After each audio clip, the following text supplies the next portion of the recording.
గురజాల అభివృద్ధి, హత్య రాజకీయాలు, ప్రభుత్వ సంక్షేమం దేనిపైనైనా ఎమ్మెల్యే ఎరపతినేని శ్రీనివాస్తో తాను చర్చకు సిద్ధమేనని మాజీ ఎమ్మెల్యే కాసు మహేష్ రెడ్డి స్పష్టం చేశారు. ఎరపతినేని ఎప్పుడు ఎమ్మెల్యేగా గెలిచినా నియోజకవర్గంలో ఫ్యాక్షన్ రాజకీయాలు చేసి ప్రతి గ్రామంలోనూ ప్రజల మధ్య అశాంతికి కారణమయ్యాడని ధ్వజమెత్తారు.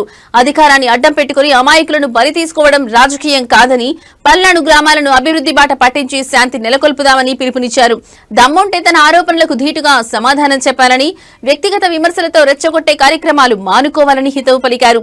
గురజాల నియోజకవర్గం పిడుగురాల దాచేపల్లి మండలంలో డయేరియాతో చనిపోయిన 7గురికి ప్రభుత్వం తరఫున ఏడాదిన్నర అవుతున్నా ఇంతవరకు ఎక్స్‌గ్రేషియా ఎందుకు ఇప్పించలేదని ప్రశ్నించారు. మంద సాల్మన్ హత్యకు ఎమ్మెల్యే ఎరపతినేని సీఎం చంద్రబాబు నాయుడు బాధ్యత అని ఆరోపించారు. దేశంలో తొలిసారిగా అంత్యక్రియలకు ఆధార్ కార్డు చూపించాల్సిన దౌర్భాగ్య స్థితికి రాష్ట్రాన్ని తీసుకెళ్లేందుకు సిగ్గుపడాలని మండిపడ్డారు. వైసీపీ హయాంలో చేసిన పనులకే ఎమ్మెల్యే ఎరపతినేని శంకుస్థాపనలు చేసుకుంటున్నారని చెప్పిన మహేష్ రెడ్డి, ఎమ్మెల్యేకు చేతనైతే వైసీపీ హయాంలోనే 60% పూర్తయిన గురజాల మెడికల్ కాలేజీని పూర్తి చేసి అందుబాటులోకి తేవాలని కాసు డిమాండ్ చేశారు. పిడుగురాళ్ళని ఒక బొమ్మ వేసుకొని ఫౌంటైన్ పెట్టుకొని మంత్రి చేత ఓపెన్ చేయించారు. అదే గొప్పతనం. నేను కేంద్ర ప్రభుత్వాన్ని దృష్టికి తీసుకెళ్లి ₹1 రాష్ట్ర ప్రభుత్వ డబ్బులు లేకుండా జానపాడు బ్రిడ్జ్ తీసుకొచ్చి టెండర్లు పిలిపించి రోడ్డంతా వెడల్పు చేసి పనులు మొదలుపెట్టాం. దానికి శంకుస్థాపన చేసావు అంతే.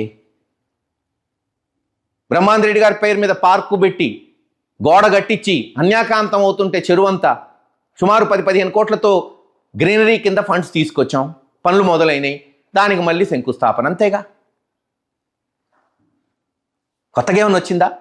తాగునీటి పథకాలు పిడుగురాళ్లకు దాదాపు 130-140 కోట్లు, గురజాలకు 16-17 కోట్లు, పిడుగురాళ్లకు 25 కోట్లతో శాంక్షన్ చేపిస్తే అమృత్ పథకం కింద బ్యాంక్ లోన్ కింద చేస్తే దానికి మళ్ళీ ఇప్పుడు రివైజ్ శాంక్షన్లు ఇచ్చి శంకుస్థాపనలు అంతే. కొత్త పథకం చెప్పు. నువ్వు తెచ్చిన పథకం మీరు ఎమ్మెల్యే చేసిన 16 ఏళ్లలో ఒక్క పథకం, ఒక ప్రోగ్రాం చూపి, ఒక బిల్డింగ్ చూపి. ఏమీ లేదు.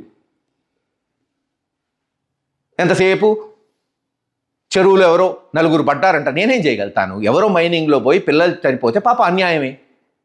నువ్వు ఉన్నప్పుడు కూడా చనిపోయారుగా పిడుగురాళ్లలో 2.